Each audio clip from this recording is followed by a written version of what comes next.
সে viral হয়েছে কি দিয়ে? ডেলে দেই। আপনারা খাবেন? ডেলে দেই,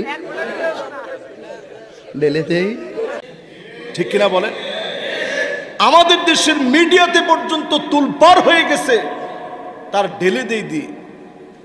সে ভাইরাল হয়েছে কি দিয়ে? এখন আর চা খাই না, কফি খাই। সে ভাইরাল হয়েছে কি দিয়ে? বুঝলে বুঝপাতা, না বুঝলে তেজপাতা।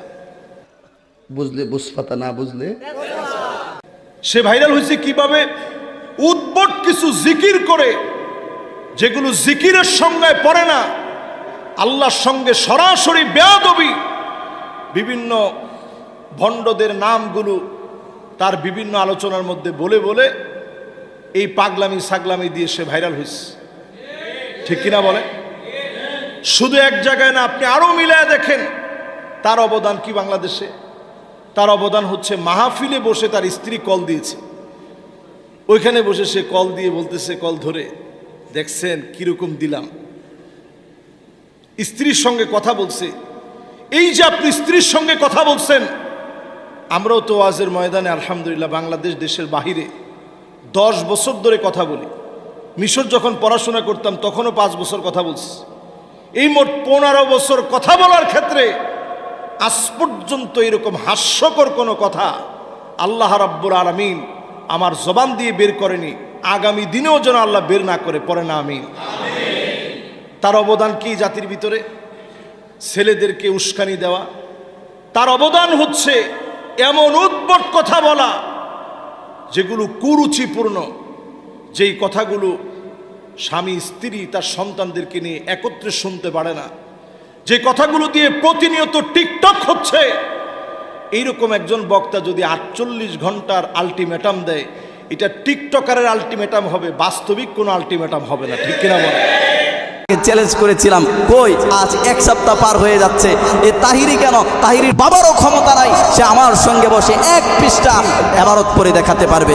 আমাকে অনেকে ফোন দিয়ে বলেছেন, শেখ আহমদুল্লাহ হাফিজাহুল্লাহ এবং আরও অনেক বড় বড় লোকেরা ফোন দিয়েছেন, ফোন দিয়ে বলেছেন, হুজুর এই বন্ধ বেদাতি মাজার পূজারি তাকে 5 লক্ষ টাকার চ্যালেঞ্জ দিয়েছেন, মনে হয় সংখ্যাটা একটু কম হয়ে গিয়েছে। এই ভণ্ড এই বেদাতি মাজার পূজারীকে বলতে চাই, ঠিক আছে কম হয়ে গিয়েছে, তোমাকে 10 লক্ষ টাকার চ্যালেঞ্জ করছি, ঠিক আছে 10 লক্ষ টাকা, যদি আরও লাগে তোমাকে আরও দিব, তোমাকে 1 পৃষ্ঠা পড়তে হবে না, তুমি অনলি হাফ পৃষ্ঠা পড়ে আমাদেরকে শোনায় দিবা, তোমার বুকের পাটা কতটুকু আছে দেখা যাবে। আর এই ভণ্ড মাজার পূজারীর একজন অন্ধভক্ত, তার 5 একটা গোলাম, সে কিছুদিন আগে আমাকে কল দিয়েছে। কল দেওয়ার পর সে আমাকে বলতেছে, তাহিরিকে আপনি চ্যালেঞ্জ করেছেন, তাহিরির চ্যালেঞ্জকে আমি আমার নিজের থেকে রক্ষা করলাম। আমি বললাম, ভাই আমি কি চ্যালেঞ্জ তোমাকে করেছিলাম নাকি তাহিরিকে? বলল যে হ্যাঁ আপনি বলেছেন আমি তার ছাত্র, আগে আমার সাথে আপনি চ্যালেঞ্জ করুন। আমি বললাম, ভাই বিয়ে করবে একজন আর কবুল বলবে আরেকজন, এই কি আপনাদের শিক্ষা? অথবা বিয়ে করেছেন আপনি কি আপনার বউকে তাহিরির কাছে দিয়েছেন? যখনই এই কথা বলেছে চুপটি মেরে গিয়েছে। সম্মানিত ভাইয়ের আমার, তাদের মাথার মধ্যে গিরু বলতে কিছুই নাই। তালাশ করে দেখেন, গোবর ছাড়া আর কিছুই পাবেন না। তাদের মূল পুঁজিটাই হলো গালিগালাজ। স্টেজের মধ্যে বসে হক্কানি ওলামায়ে কেরামদেরকে গালিগালাজ করে তারা তাদের নিজেদের স্বার্থ হাসিল করে, তারা নিজেদের জাহির করতে চায়, এটাই হলো উদ্দেশ্য। তাহিরিকে দেখেন, আপনি শায়েখ আহমদুল্লাহ হাফিজাহুল্লাহ বুঝাতে চেয়েছেন কি? শায়েখ আহমদুল্লাহ হাফিজাহুল্লাহ তাকে যে জবাব দিয়েছেন তা উত্তম জবাব, নীরবতাই হলো শ্রেষ্ঠ জবাব, শ্রেষ্ঠ বাস তাহিরিকে দেওয়া হয়েছে। আমি খুব অবাক হয়েছি, তাহিরি শায়েখ আহমদুল্লাহ হাফিজাহুল্লাহকে নিয়ে এত বাড়াবাড়ি করেছে, এত মাতামাতি করেছে, কিন্তু শায়েখ আহমদুল্লাহ হাফিজাহুল্লাহ তাকে কোনো পাত্তেই দেয় নাই। এর চেয়ে বড় অপমান, এর চেয়ে বড় অপমান আর কিছুই হতে পারে না। সম্মানিত ভাইয়ের আমার, জ্ঞানীদের কাজ জ্ঞানের মতোই কাজ করবে। আমি এই ভণ্ড বেদাতি মাজার পূজারী তাহিরিকে বলে দিতে চাই, তুমি আমাদের কওমের একটা নুরানির ছাত্রের সঙ্গে 2 মিনিট টিকে থাকতে পারবে না ইনশাআল্লাহ। কওমের ওলামায়ে কেরামদের সঙ্গে চ্যালেঞ্জ ছুড়ে মারো, আবার শায়েখ আহমদুল্লাহকে বলো তার সার্টিফিকেট দেখতে। মনে রেখো, কওমের ওলামায়ে কেরাম কোনোদিন সার্টিফিকেটের দিকে তাকায় না। কওমের ওলামায়ে কেরামদের সঙ্গে যদি আজকে সার্টিফিকেটের সঙ্গে তুলনা করো, গোটা বিশ্বের মধ্যে কওমি মাদ্রাসার ছাত্ররা 1 নম্বর হতো। আজ কওমি মাদ্রাসার হুজুররা, শিক্ষকরা তারা চিন্তা করে না কখনো যে সার্টিফিকেট নিয়ে, আরে সার্টিফিকেট দিয়ে আমরা কি করব? ভাত খাইবা, পানিটা গুলায় খাইবা? সার্টিফিকেটের দরকার আমাদের হয় না। মনে রাখতে হবে, খালি কলস বাজে বেশি।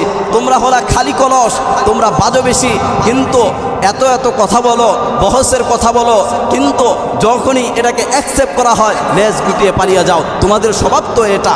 সম্মানিত ভাইয়ের আমার, তাহিরিকে বলে দিতে চাই, সাবধান হয়ে যাও। এদেশের মধ্যে তোমার কি অবদান আছে? তোমার অবদান হলো মঞ্চের মধ্যে বসে মঞ্চগুলোকে, কোরআনের মঞ্চগুলোকে অপবিত্র করা। এটাই হলো তোমার মূল পুঁজি, এটাই হলো তোমার কারবার, এটাই হলো তোমার নজির, এটাই হলো তোমার দৃষ্টান্ত। শায়েখ আহমদুল্লাহ হাফিজাহুল্লাহর দিকে তাকাইবা, তাকিয়ে দেখো শায়েখ আহমদুল্লাহ হাফিজাহুল্লাহর অবদান এই দেশের মধ্যে কি আছে। বন্যা কবলিত সেই সিলেটের কথা চিন্তা করে দেখো, সিলেট সুনামগঞ্জ সহ যখন সবগুলো দেশ ডুবে যাচ্ছিল, তখন সর্বপ্রথম শায়েখ আহমদুল্লাহ হাফিজাহুল্লাহ কোটি কোটি টাকা তাদেরকে অনুদান দিয়েছে। তার অবদান তো এগুলো। যারা অনাথ, যারা চলতে পারে না, তাদের পাশে দাঁড়ানো আসুন্নাহ ফাউন্ডেশনের অবদান যা আছে তুমি কল্পনাও করতে পারবে না। তুমি কয়জনের পাশে দাঁড়িয়েছো? যখন সিলেটে বন্যা কবলিত মানুষগুলো হাহাকার করছিল, তখন তো তোমাকে হারিকেন দিয়েও খুঁজে পাওয়া যাচ্ছিল না, ইঁদুরের গর্তের মধ্যে লুকিয়েছিলে। শায়েখ আহমদুল্লাহ হাফিজাহুল্লাহ সাহায্যের হাত বাড়িয়ে দিয়েছিল, আর সেই মানুষটাকে নিয়ে তুমি মাতামাতি করো। মনে রেখো, বাতিলরা ভালো করে কান খাড়া করে শুনে রাখো, যত ভণ্ডামি করো, যত বিরোধিতা করো, মনে রেখো কিছুই করতে পারবে না। আল্লাহ পাক রব্বুল আলামিন যতদিন পর্যন্ত হককে দুনিয়ার জমিনের মধ্যে জীবিত রাখবে, ততদিন পর্যন্ত জালেমরা কোনো কিছুই করতে পারবে না। সম্মানিত ভাইয়ের আমার, এই তাহিরিকে বলে দিতে চাই, সাবধান হয়ে যাও। কত বাড়াবাড়ি করবা, খালি কলস তো বাজে বেশি। মনে রাখতে হবে, আল্লাহ পাক রব্বুল আলামিন যখন ধরবে, তখন পালানোর জন্য ইঁদুরের গর্ত খুঁজেও পাবে না। সাবধান হয়ে যাও। আমি তাকে চ্যালেঞ্জ করেছিলাম, কই আজ এক সপ্তাহ পার হয়ে যাচ্ছে, এ তাহিরি কেন? তাহিরির বাবারও ক্ষমতা নাই, সে আমার সঙ্গে বসে এক পৃষ্ঠা এবারত পরে দেখাতে পারবে। তাহলে এত মাতামাতি করো কেন? সাবধান হয়ে যাও। হক্কানি উলামায়ে কেরামদেরকে নিয়ে মাতামাতি করো না। এই সুন্নি নামদারি, সুন্নি নামক মুনাফিকদের একটাই পুঁজি, তারা হচ্ছে গালিগালাজের মধ্যে শ্রেষ্ঠ। তারা হক্কানি উলামায়ে কেরামদেরকে নিয়ে যে আজে বাজে মন্তব্য করে, যা আমাদের অন্তরের মধ্যে, হৃদয়ের মধ্যে রক্তক্ষরণ হয়।